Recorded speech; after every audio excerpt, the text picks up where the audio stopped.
સુરતના ઓલપાડમાં પર્યાવરણ મંત્રીના હસ્તે વેન્ડિંગ મશીનનું લોકાર્પણ કરાયું હતું। આ મશીન ઓલપાડ, સાયણ અને કીમ ગામોના લોકો માટે ઉપયોગી બનશે। પ્રદૂષણ નિયંત્રણ બોર્ડ દ્વારા વેન્ડિંગ મશીન મૂકવામાં આવ્યું છે, જેમાં ₹10નો સિક્કો નાખવાથી કાપડની થેલી મળશે, જેથી બજારમાં મળતી પ્લાસ્ટિકની થેલીના ઉપયોગમાં ઘટાડો થશે। તેમજ આ કાર્યક્રમમાં તાલુકા તેમજ જિલ્લા અધિકારીઓ, વેપારીઓ અને સ્વચ્છતા પ્રેમીઓ ઉપસ્થિત રહ્યા હતા।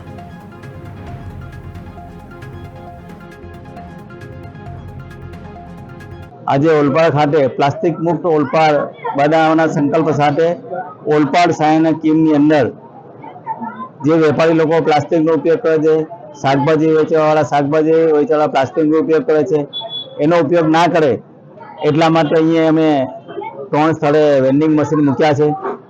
અહીંયા કોઈ પણ ગ્રાહક લેવા આવશે તો વેપારી એને આ મશીન પાસે મોકલશે, ₹10નો સિક્કો અંદર નાખશે અને કાપડની થેલી બહાર નીકળશે અને લોકો કાપડની થેલીનો ઉપયોગ કરે એના માટે અમે બધા લોકોને જાગૃત કરીશું।